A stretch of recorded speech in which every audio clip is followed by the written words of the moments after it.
Hello friends, நீ நான் காதல் என்ற எபிசோடில் என்ன நடக்கலாம் அப்படிங்கிறத பற்றி பார்க்கலாம். இன்றைக்கான எபிசோட் இன்ட்ரெஸ்டிங்கான எமோஷனல் எபிசோட் அப்படின்னே சொல்லலாம். நம்ம நினச்ச மாதிரியே ரொம்ப சுவாரஸ்யமாக இன்றைக்கான கதையை கொண்டு போயிட்டாங்க அப்படின்னு தான் சொல்லணும். ராகவ் ரொம்ப கோபமாக லாவண்யா கிட்ட பேசுகிறாங்க.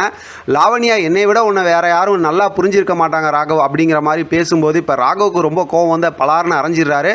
இப்போ மது வந்து இந்த மாதிரிலாம் பிரச்சனை நடந்துருச்சு, தப்பான ஒரு சில விஷயங்கள் நடந்ததுனால தான் அபி வந்து எல்லாத்தையும் மூடி மறைச்சி எனக்கும் ராகவுக்கும் கல்யாணம் பண்ணி வைக்கணுங்கிற மாதிரிலாம் செஞ்சாங்க. அபி உண்மையிலுமே ரொம்ப கிரேட் அப்படிங்கிற மாதிரிலாம் அபியும் ராகவும் ரொம்ப பாராட்டி பேசுகிறாங்க. இனிமேல் நான் ராகவோட வாழ்க்கையில் அபியோட வாழ்க்கையில் வரப்போகிறதில்ல, எனக்கான அதாவது கல்யாணம் வந்து விமல் கூட தான் அப்படிங்கிற மாதிரி சொல்கிறாங்க. இதை கேட்டு எல்லாருமே ரொம்ப சந்தோஷப்படுறாங்க. இப்போ லாவண்யாவை பார்த்தோம் அப்படின்னா ராகவ்கிட்ட ரொம்ப கோபமாக பேசி இதுக்கான பலனை நீ அனுபவிச்சே தீர்வை, எப்படி இருந்தாலும் உன் வாழ்க்கையில் வருவேன் அப்படிங்கிற மாதிரி சொல்லி சபதம் போட்டுட்டு அங்கேருந்து கிளம்பி போயிடுறாங்க. இப்போ ஒரு நல்ல நாள் பார்த்து நம்ம கல்யாணம் பண்ணி வைக்கலாம் அப்படிங்கிற மாதிரி பாட்டி சொல்கிறாங்க. உடனே பார்த்தா ஆண்டாளத்தை இருக்காங்களா அபியோட அத்தை, அவங்க வந்து ஏன் இன்னும் நாளை தள்ளி போடணும், இங்கேயே இப்போ கல்யாணம் பண்ணி வச்சிடலாம் அப்படின்னு சொல்லும்போது இப்போ விமலும் அதுக்கு சம்மதிக்கிறாரு, மதுவும் சம்மதிக்கிறாங்க. உடனே பார்த்தா விமல் மதுவோட கல்யாணம் அப்படியே அங்கே சூப்பராக நடக்குது. எல்லாரும் ரொம்ப சந்தோஷமாக அந்த விஷயத்தை அப்படியே கொண்டாடுறாங்க. இதுக்கடையில் பார்த்தோம்னா ராகவ் அபியோட அந்த ரொமான்ஸ் பார்த்தோம்னா ரெண்டு பேரும் ஒருத்தர் ரொம்பவுமே சூப்பராக பார்த்துக்கிறாங்க. அதுக்கப்புறம் மது வந்து ராகவ் அபிகிட்ட இனிமேல் நீங்கள் பிரியவே கூடாது, நீங்கள் ரொம்ப அதை சேர்ந்து வாழணும் அப்படிங்கிற மாதிரி பாராட்டி சொல்லிட்டு போகிறாங்க. எல்லாத்தையும் ஆசீர்வாதம் வாங்குறாங்க. அடுத்து வீட்டில் எல்லாரும் இருக்கிறாங்க, ஸ்வீட் எடுத்து எல்லாம் சந்தோஷப்படுறாங்க. ரொம்ப சந்தோஷமாக இருந்துகிட்டு இருக்காங்க. ஆகாஷ் வந்து அணுவை தூக்கி கொண்டாடுறாரு.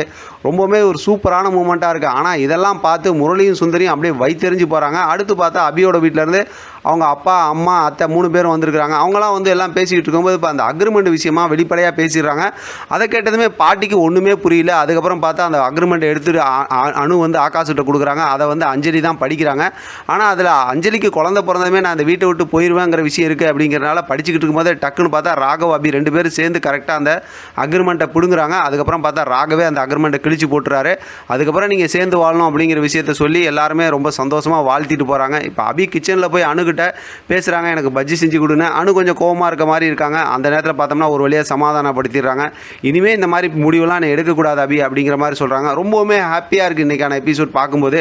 இதை பார்க்குற மென்டல் குரூப் சுந்தரி முரளியும் சீக்கிரமாக இதுக்கு ஒரு முடிவு கட்டணும், அதாவது அபி தாலியே கழட்டி போடணுன்னா ராகவ காலி பண்ணால் தான் உண்டு அப்படிங்கிற மாதிரி முரளி வந்து ஒரு முடிவு எடுக்கிறாங்க.